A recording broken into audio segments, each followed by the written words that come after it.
Myrna is such a great character. One of the things I love about the second season of the Doris Day Show, while I'm missing the homely feel that we get with the previous season, we do have some really great characters, and Myrna is just absolutely fabulous. I think Rosemary does such a brilliant job with the character, and she's got such a great on screen chemistry with Doris that it's always such a delight to watch. And I'm so thrilled that Singles Only is a Myrna focused episode. This is the ninth episode of the second season of the Doris Day Show, and by pure coincidence, I think last week or the week before, I watched an episode of the Debbie Reynolds show that was also focusing on a singles apartment, and I'd never heard of them until I watched that episode.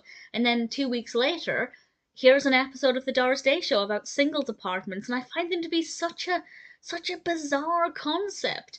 If you're unaware of what they are what they sound like. They're apartments where you're supposed to live there only if you're single, and the intention is that you'll end up coupling up with somebody else who lives there.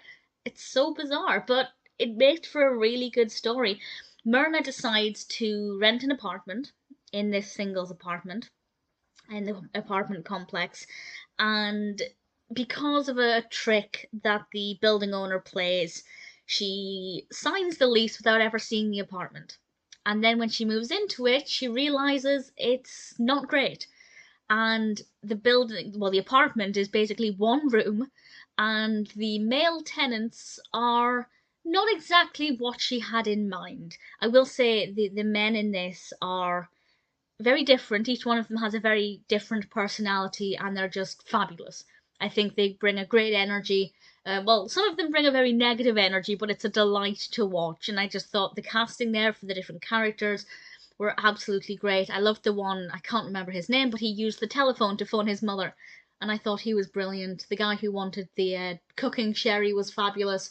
Just really loved all of the extra characters in here. It's not that often that we get that many supporting characters, so it's great to see, a few more people. And Myrna can't get out of the lease, so with Doris's help, she tries various things to try and get out of the lease. And I won't say what she tries, I won't give away any of the fun, but it's messy, it's chaotic, it's fabulous. I absolutely loved it. I found it to be so delightful.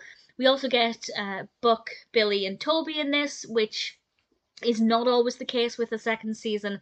The boys in particular had a really fun role to play, and I imagine it was a really fun episode for them to film. It was great to see them in this, not just in this, but having a prominent role. Really thoroughly enjoyed this episode. It was fun.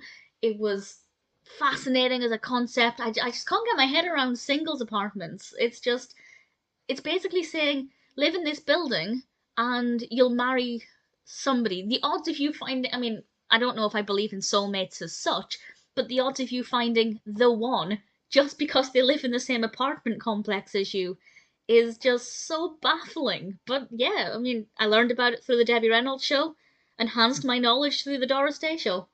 Really great episode, very fun, very well filmed, different set designs as well, which is something that I keep trying not to compare season 2 to season 1 all of the time, but they are very different seasons, and one of the great things about season 2, while I still miss season 1, is that we do get a lot of different set designs. We get a lot of different locations, and that gives it a bit more variety. And this is definitely a very varied location. Really enjoyed it. A lot of fun. Very funny, very entertaining. Brilliantly acted, brilliantly cast. Definitely one of my favourite episodes of the second season so far.